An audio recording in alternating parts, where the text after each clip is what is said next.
Good afternoon. Welcome to another Parks and Alliance Q&A. Today, our guest is Erica Smith Fichman, who is the Community Forestry Manager for Philadelphia Parks and Recreation. And also, we'll be talking with her today about the Philly Tree Plan. And right now, I'll bring on my co-host, Lula. How are you today?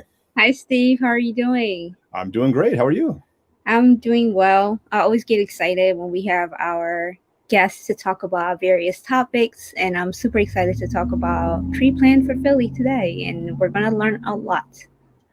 Absolutely. Well, let's no further ado, let's bring on our guest, Erica.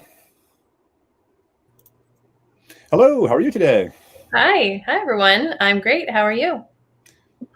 Doing fantastic. Yeah, we're so excited that you were able to join us today, Erica. You have been doing, I'm not going to do justice explaining your background, so I'm going to let you talk about just who you are and the work that you do, and then we'll talk about our topic today.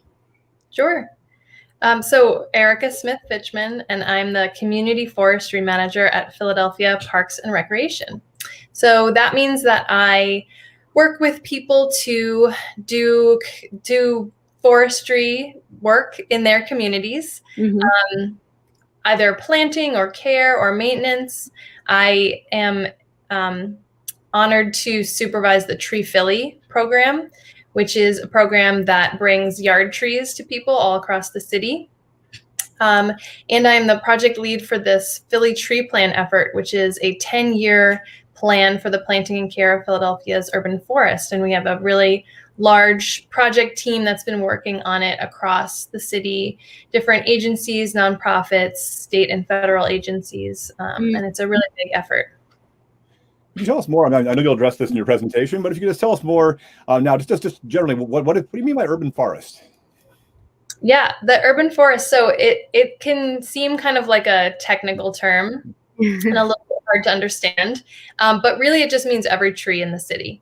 So we consider all of the trees working together to be the urban forest, because trees don't recognize political or property boundaries, and they act together as a forest. And so when we manage them, we try to treat them all as one. Of course, trees in yards and trees on industrial land and in our natural areas require very different approaches, but altogether they represent our urban forest. Fantastic. So I know you're going to give us more background, and then we're going to have some questions and answers. So if you're just joining us, please feel free to let us know where you're watching from in the comment section. And also, this is pre-recorded, so at the end, you can also rewatch it and share it with your network as well. Absolutely. Yeah, the same link that you're watching live on now on Facebook or on YouTube, you can share that exact link. In fact, you can even hit the share button right now. And if even if someone can't join us right now, it'll show up in their notifications, and then they can join us later on. Absolutely.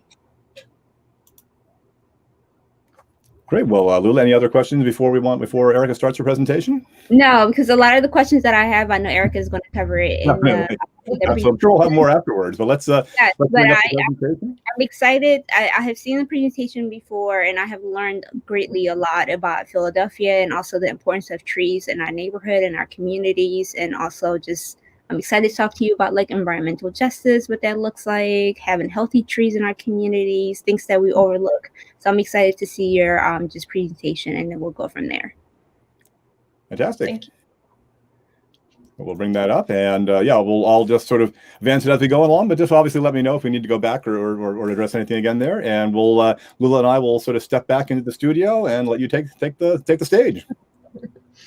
Great. Thank you, Steve and Lula. Thank you so much to everyone watching, and to Alex and the whole Philadelphia Parks Alliance for inviting me to talk about the Philly Tree Plan. I'm very excited to share this work with everyone who's listening and who will be listening in the future. So again, my name is Erica Smith Fichman. I'm the Community Forestry Manager at Philadelphia Parks and Recreation, and I am the project lead for this Philly Tree Plan. So the mission of the Philly Tree Plan is to establish a 10-year plan for the planting and care of Philadelphia's urban forest. And we are operating guided by a few core values. Those are sustainability, environmental justice, and community engagement. So what does that mission really mean? And what does it mean? Can you go back, Steve? That this plan is guided by values of environmental justice and community engagement. It means that a huge part of the work of the plan is listening to stories of how trees impact your lives, both good and bad. Trees can provide a lot of benefits to city residents, and I'm going to talk about some of those in a minute. But we know that you also have real concerns about the way that trees are impacting your lives, from cracked pipes and sidewalks to the cost of maintenance. So a huge part of this plan is listening to the community and then responding and creating a plan that will ultimately improve the day-to-day lives of Philadelphians. This afternoon, I will talk about Philadelphia's urban forest and why it matters, the history of tree planting and care in the city and why the urban forest is not fairly distributed across the city, and what the Philly Tree Plan is and what it will do. So there will be a lot of time at the end for your questions and feedback as well. Philadelphia's urban forest. The urban forest is the collection of all of the trees in the city, like I said before. On this map, you can see that the darker green areas represent where there are the most trees in the city. You can easily see some of our watershed parks like the Pennypack in the northeast, the Wissahickon in the northwest, Cobb's Creek along the western border. There's even that big dark area of FDR Park in South Philly. And you can also see very easily from this map that it's not equally distributed across the city. There are areas that have more trees than others. And again, when we're talking about the urban forest, we're talking about all of the trees in the city, whether that's trees in alleyways, in parks, in our forests, along the rivers, on institutional campuses like universities, in our streets, in our yards, all of the trees. And one of the many benefits of having a healthy and well-functioning urban forest is that the urban forest is the lungs of the city because trees filter the air that we breathe. We know that areas of the city with fewer trees have higher rates of asthma and other respiratory diseases. And we also know that neighborhoods with the fewest trees are often located next to sources of pollution. So reducing pollution and increasing tree canopy need to work together to improve health. The urban forest is also our protection from the heat. You can see from this map that some areas of the city are much hotter than others. There can be up to 22 degrees difference between the hottest and coolest places in Philly, and this correlates directly with where the trees are in the city. Heat is a serious cause of illness and death in communities with extreme summer temperatures, which is what we're gearing up for this summer. And these places are often in communities that are experiencing poverty, where the cost of cooling is a major burden. The urban forest also promotes our mental health. I think many of us know this anecdotally from our own lives, but multiple scientific studies have also shown that trees and green space have a major impact on our mental health and emotional well-being. So you saw earlier from the map that the tree canopy in the city is not distributed fairly across the city. And let's talk about some of the reasons why that's the case. Here is another map that really shows you where the tree canopy is across the city and that it is not equally spread. Where the trees are and where they're not are due to past and ongoing policies and practices that kept funding and support out of certain neighborhoods.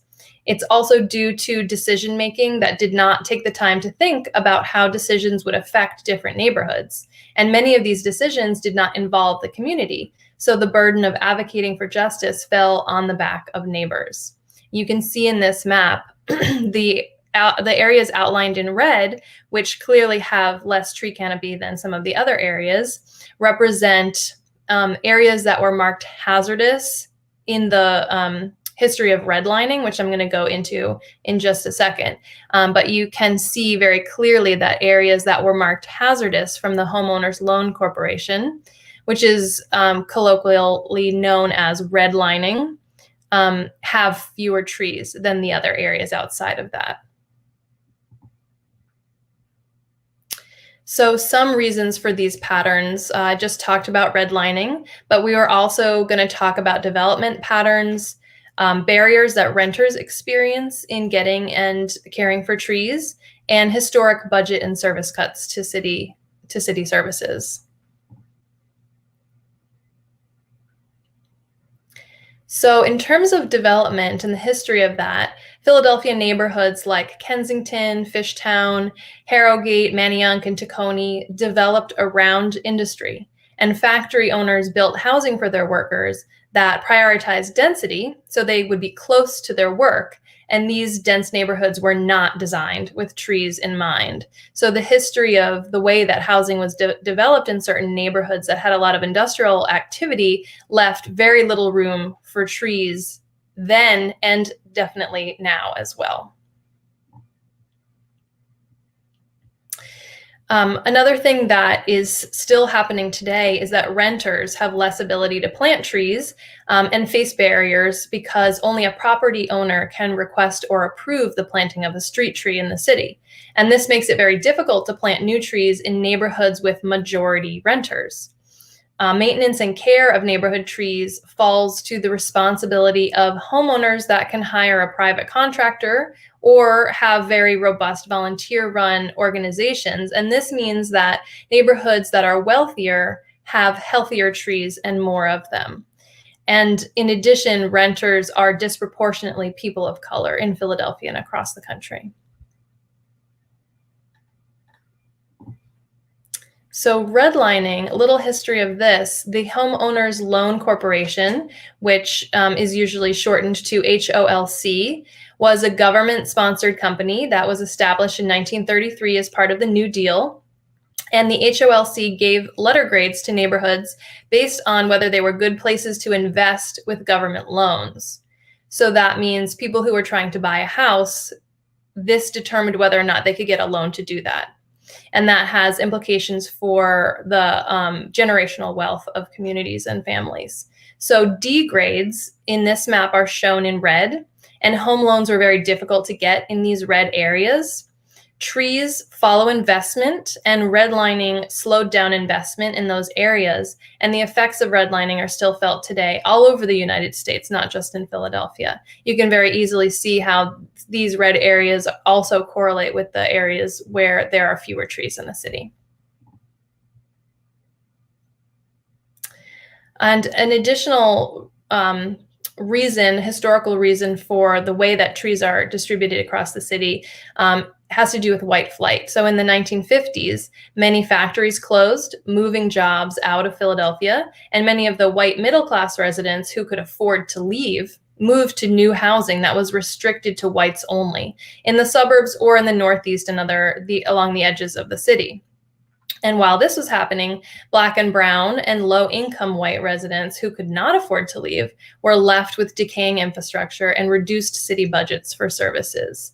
And these changes had a big impact on Philadelphia's trees and the health of the trees that were there and how many trees could be planted during that period. So what is the Philly Tree Plan and what will it do? A plan for equity.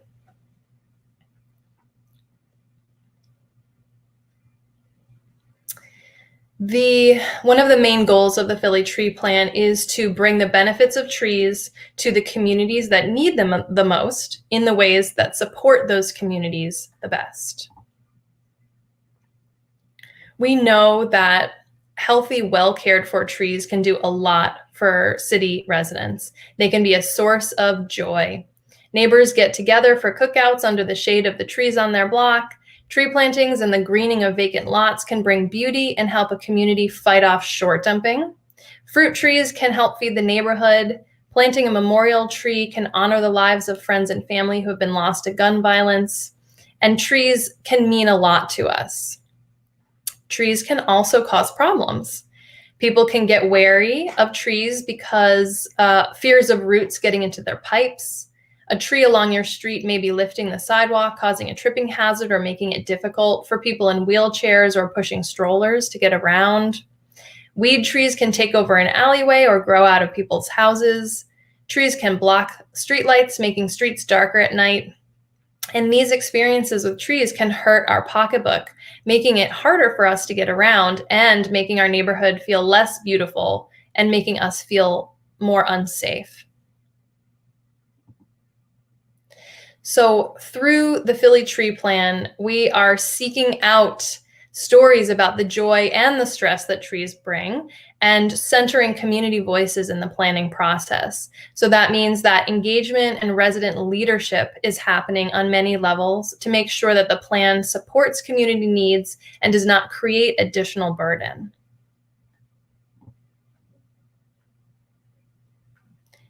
The writing on this slide is a little too small to truly see, but we have a Community Voices Steering Committee of over 30 community leaders and active residents from across the city who meet regularly to provide guidance and oversight to the plan. You can see, if you can't see this, we also have them listed on the Community Engagement Hub for the Philly Tree Plan if you want to see in more detail.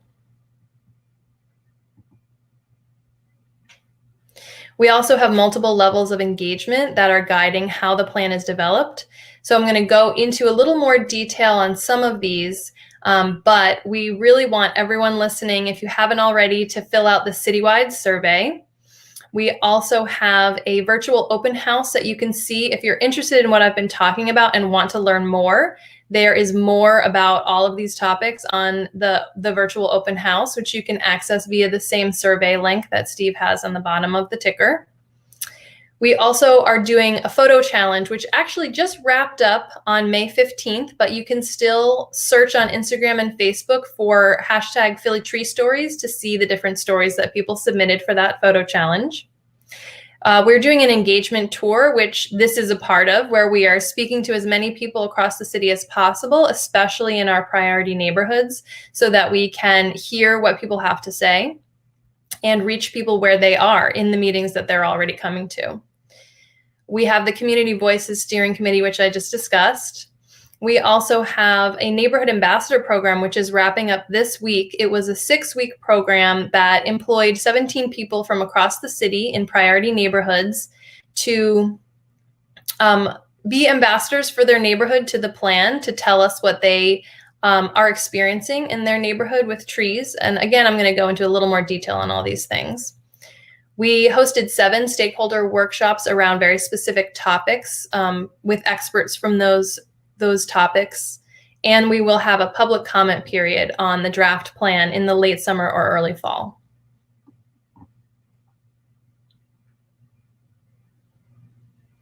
So as I mentioned, the citywide survey, we would love everyone to fill this out. We have almost 6,000 responses from across the city already, and the survey is available in 8 languages, and we have responses in 7 of those 8 languages already.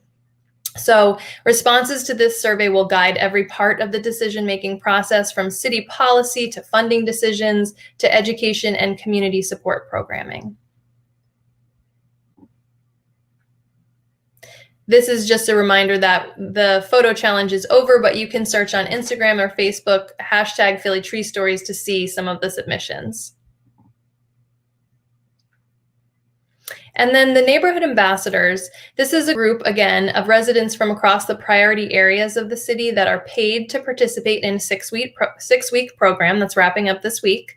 These individuals are providing guidance to the plan by sharing their lived experience and the perspectives of their communities, so that we have a much more in-depth understanding of what's happening in these priority neighborhoods. And this map here shows how we chose those priority areas. So we overlaid different key factors to find the places where trees can help the most. This is a list of the variables that we use to prioritize neighborhoods, where the tree canopy is low, where there's the most pavement, where there's a low average income, the most poverty, where there's high heat, where there are various health issues like the ones I referenced earlier, asthma, mental health, and others, and where the air quality is the poorest. So we used those variables to create the tree need map, and our ambassadors came from those priority areas. So the cohort was selected to represent a wide range of ages, interests, and concerns. And we're excited to share what we learned from them through the planning process in the final plan. So what will the plan do? There are a number of large topics that we are going to be covering in the plan. We're going to set goals for how to preserve and grow the urban forest in the way that best supports communities to correct the inequality that currently exists with the tree canopy. We're going to tackle city policy updates. We will have recommendations for better communication and education to people about what is happening, what resources are available, and about trees in general. We will have a plan for management of trees in every part of the city that's responsive to resident needs, ecology, and climate change. And of course, we will be tackling funding. So the project timeline, we're a little over halfway through now at this point. We are wrapping up our stakeholder and community engagement by the end of June, and then we will be developing the plan and have it available for draft comment very soon. So what do you think? We have time now for people to ask questions and to tell us what you think. And I'm happy to answer questions now. Thanks so much. You're welcome. Wow, that was incredible. I know I had watched this presentation before, and the first time I watched it, I thought I knew Philly really well, but I got to learn more about Philadelphia through a different lens, which was very educational. And I think that a lot of people will be surprised, as I was. You covered a lot of great topics today that I wanted to touch up on. And if you have any questions, please feel free to leave Erica questions in the comment section, and then we'll pick it up and bring it up. But you touched up on a couple of things, and just the importance of trees in our communities and the benefit of having trees in just the communities and how it can prevent a lot of health hazards. You talked about mental health, how that can how we were affected, especially with COVID 2020. I think that showed the use of parks when increased, and how essential our parks were. And when I go to a park, I know when I see like trees and shade, and just that gives me that peace and that calmness, just be still. And also you talked about like the environmental justice aspect of like having exposure to heat and what that looks like in low income communities, and especially folks who are renting. I know you have done a research, I think in 2019, around tree canopy and how much of it is covered in Philadelphia, and I believe it was like 20% of coverage citywide, but it's like 3% in certain areas versus like 45% in others, and how that shows up. So the questions that I have for you, and I think we could break it down, is like most people, I think my ignorance before was like, oh, I see trees, I didn't really pay attention to it, but I didn't really see the benefit of trees until I was really well educated on it. And how do we start the conversation around even taking care of our community and our trees and planting them? Because a lot of times when trees fall, it's not replanted. And I think we go through that cycle as well. We could start there, and then we could talk about the mental health aspect of it and also other things. Sure. It's a complicated question and a complicated answer. I'm getting some feedback. Well, let's just try muting both of us, and when. Okay. Yeah, it's a complicated question. The way that we are trying to create this plan and the way that we will be operating moving forward is really based on meeting communities where they are and finding out what they need to be best supported. And we know that not all tree canopy is providing the same benefits to people. Healthy, well-maintained tree canopy where there's the right trees in the right spots are a huge benefit to people, and they offer all of the benefits that I've described to cleaning the air, mental health benefits. Even there's a correlations with gun violence and trees in the city. In terms of not saying that more trees will end the gun violence epidemic. I'm saying that there's a correlation with more gun violence in areas with fewer trees. And so meeting people where they are is really important, because in some communities you have tree canopy that's not providing some of those services. All tree canopy is providing oxygen, providing wildlife habitat, sometimes wildlife that we don't want, like the ailanthus tree bringing in a lot of spotted lanternfly, and people are very aware of that pest right now. It's amazing in the tree world to see how the spotted lanternfly is so recognizable to people, whereas some of the pests from before, like the emerald ash borer, people didn't know anything about. But I digress.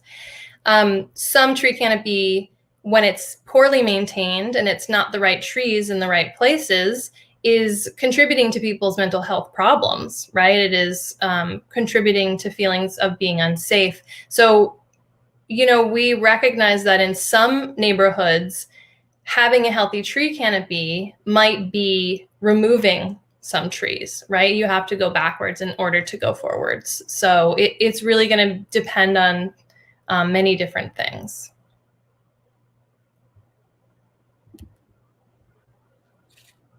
Oh, here we go. Yeah, I completely agree. And I know you shared a lot of resources with us as far as how people can reach out to you, whether it's to bring more trees into their community. And also you have created, if you visit their website, I was highly impressed how just the survey that you are being asked to take has various languages. I speak 3 languages, so I appreciated the fact that you're able to interact with various communities as well. So where do people start if they want to reach out to you to even just get involved? Sure. I mean, in terms of informing the Philly Tree Plan, I'd love to hear questions here, but if you're watching this later, you can fill out the survey.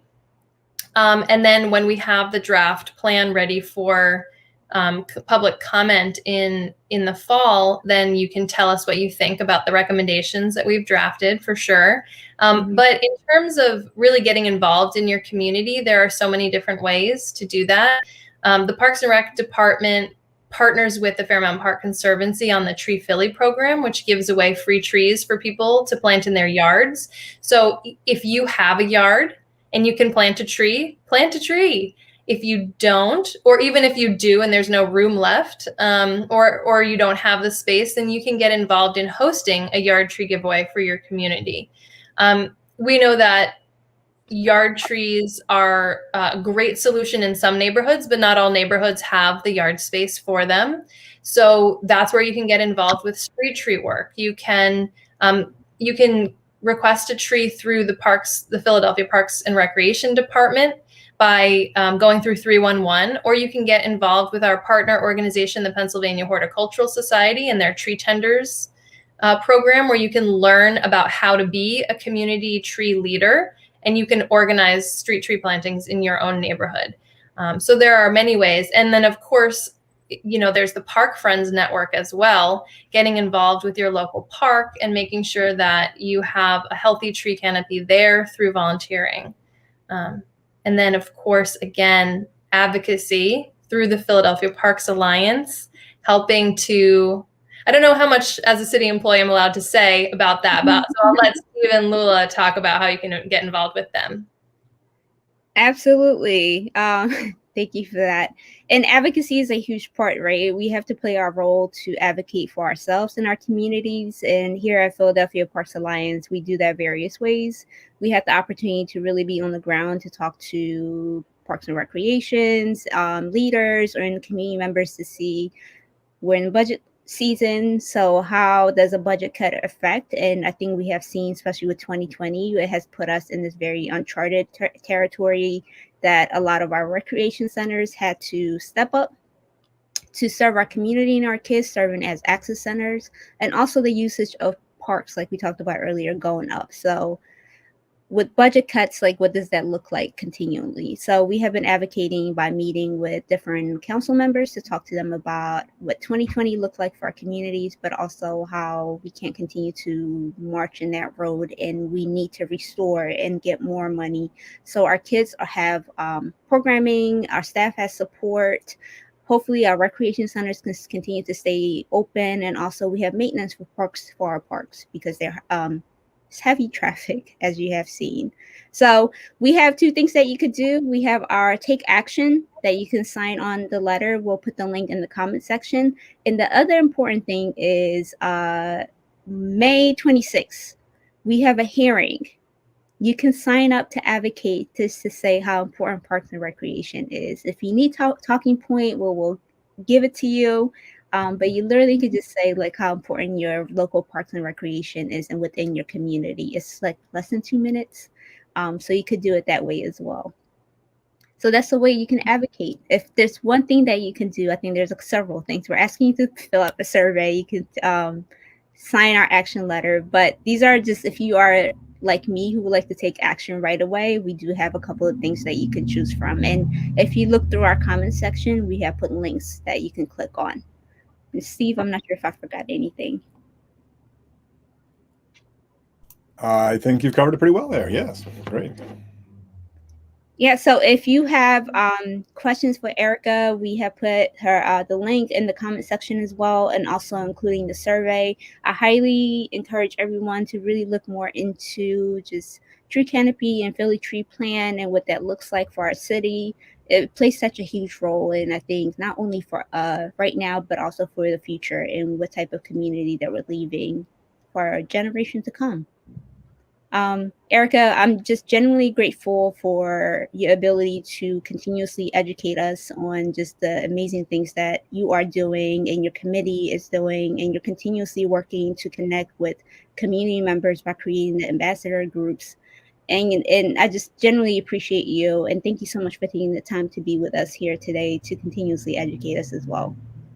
Thank you. And I want to shout out to actually Parks and Recreation's Director of Urban Forestry is lurking here, Ms. Lori Hayes. Thank you, Lori, for your support of this work and everything that you've done to advocate for trees in your amazing career at Parks and Rec. Absolutely. Hi, Lori. So if this is pre-recorded, like we mentioned earlier, if you're just joining us, no worries. You could rewatch it, reshare it, and it will live on our YouTube page, on our Facebook page. Right, Steve? I don't want to talk about the technical because you're no, it'll live there. It'll live there forever. It's a bit easier to find on YouTube than on Facebook, but it'll certainly be there. And then if whatever link you are at right now is the same one that it'll be at when it starts in the beginning a little bit. Also, if you join partway through and you want to catch the beginning, just wait a moment after we end, and you can just go back and watch from the very beginning. Absolutely. Erica, any closing remarks? I know you said a lot with us today. Yeah, I mean, I would just say that this work, I am honored to be the spokesperson today for this work, but there is a huge project team of people. Of course, folks on my team at Parks and Recreation and the Tree Philly program, but also many of our partners at Fairmount Park Conservancy, Pennsylvania Horticultural Society, the Forest Service, the State Department of Conservation and Natural Resources, and then some of our other city agencies like the Water Department, the Health Department, and Planning. And I'm sure I missed some folks like Jason Lubar at the Morris Arboretum and other folks who have been really working for years to get us to this point. So thanks to all of those people. Well, thank you. Thank you, everyone, for watching us. And we will see you next time with our next StreamYard conversation. Hopefully, we can bring, if you have people that you want us to talk to when it comes to Parks and Recreation, please feel free to send us an email as well with recommendations. Sounds good. All right. Have a good one. Thanks so much. Bye. Bye.